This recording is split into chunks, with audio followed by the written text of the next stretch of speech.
Senator Richard Blumenthal of Connecticut, who's with us now, along with his guest for tonight's speech, Michael Missal, who was the Inspector General for the Department of Veterans Affairs until President Trump recently fired him.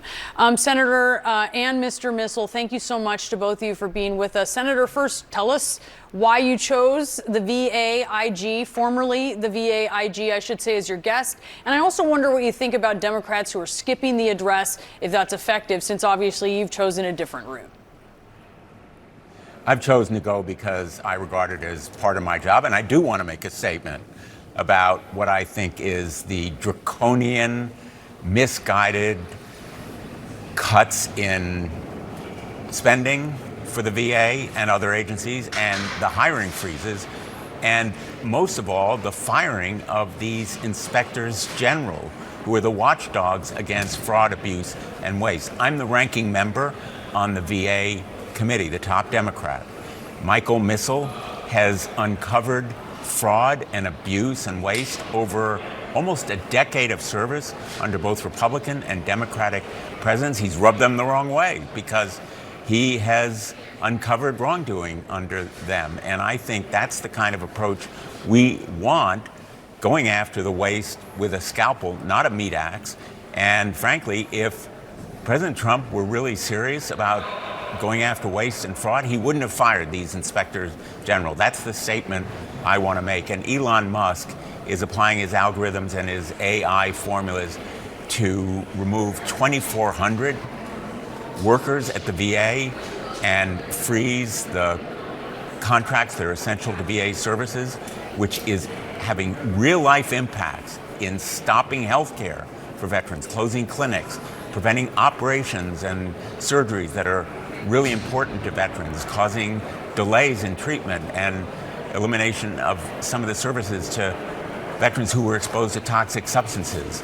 So that's part of what I want to do, convey that to the American people tonight, despite what Donald Trump may say from that podium. A huge influx of veterans now because of the PACT Act who do need that help at the VA. And Michael, and I would urge anyone to look at the VA OIG report page. If you're a little bit nerdy, it's pretty interesting to see all of the different reports in your almost decade's tenure. You note in your lawsuit over your firing that during your time as Inspector General at the VA, your office delivered a monetary impact of $45 billion. And just a couple examples that, we found just running through the reports. There was recently this overpayment for dental services. There was also a discovery that the VA had improperly approved nearly $11 million in bonuses for executives that needed to be clawed back. Considering that rooting out waste, fraud, and abuse is the stated goal of the Department of Government Efficiency, talk to us about how you were already doing that. Yes, so as the Inspector General, my role was to find fraud, waste, and abuse, to make VA more effective and efficient, to hold leaders accountable, and to promote transparency of what the government is doing. So at any one time, when I was the Inspector General, we had about 1,000 active criminal cases. We had about 150 healthcare inspections, about 100 performance audits. So we looked at VA from a number of different perspectives. And as you point out, the monetary impact was about $45 billion. But I'm as proud about how we helped VA improve. We helped improve the quality of health care for veterans, and we helped improve the benefits and services that veterans and their families receive. And so that's what I'm most proud about, and that's what I'm so sorry that I'm not going to be able to continue to do. Do you worry watching these firings at the VA that they could actually create fraud, waste, and abuse? And if so, can you tell us specifically why? Sure. I think it could have a chilling effect on all OIG offices. A perfect example is the IG from USAID was not fired in the initial round of firing.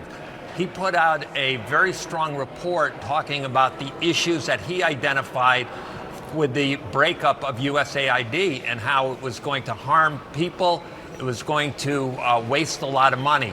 The next day he was fired. And I think that sends a strong message that if you put out a report that's tough on the administration, that there will be consequences for it. And Senator, you're on the VA committee. As you've had conversations with your Republican colleagues, I know you're all hearing about these veterans who are federal employees. 3 in 10 federal employees are veterans getting fired in these mass firings in the government. What are they telling you? Are you guys working on anything in a bipartisan way to deal with this? I wish I could tell you, Brianna, that my Republican colleagues are ready to take action, but the fact is that they have proved utterly and totally spineless in standing up for veterans. And I say that with great regret and sadness because I believe that they are committed to caring for our veterans. We had testimony today from the veterans of foreign wars, and the Commander-in-Chief, Al Lippert, said very movingly to my Republican colleagues as well as to all of us on the committee, you know, you're breaking a contract. You're violating a trust and a promise that you made to veterans. It isn't charity. When a veteran goes to the West Haven, Connecticut VA facility and is told that his surgery or her review of her mental health condition or the Veterans Crisis Line, which saves people from suicide, have all been cut back or delayed, it is a violation of that trust. And I think that Elon Musk is trying to gain more revenue so that they can finance tax cuts. They're trying to do it on the backs of veterans. They regard veterans as disposable trash. They have no sense of what veterans mean to our country, how they've served and sacrificed. And I think that is a blind spot among many in the way that they're going about these draconian, indiscriminate cuts across the board. 1/3 of our federal workforce are veterans. Almost half of all the employees of the Department of Defense are veterans, and they are just slashing 8-10%.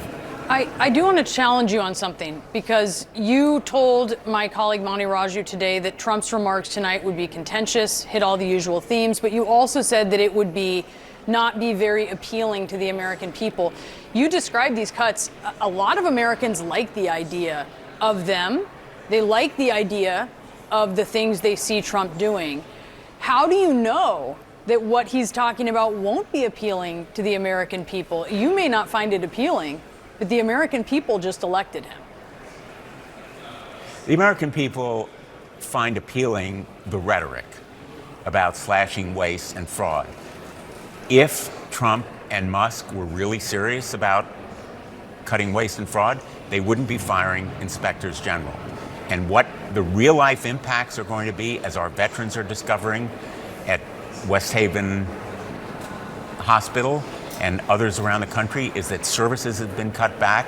The PAC Act, which provides care and benefits in cases of toxic exposure, for example, the burn pits, people won't be getting the screenings that they need to detect cancer and prevent the more serious illnesses across the board. Air safety, where we've had hundreds of cuts in key safety positions, in USAID, where farmers' production won't be bought anymore by that agency to be sent abroad to save people's lives. When the real life impacts become clear, Americans are not going to like it. And if they look behind the rhetoric, they will find tonight theme more revenue for tax cuts to the ultra wealthy. Finance the billionaire tax cuts by cutting for everyone else. And I think that Americans will find it less appealing than Donald Trump thinks. Senator Richard Blumenthal and former VA IG Michael Missal, thank you to you both. Thank you. Thank you.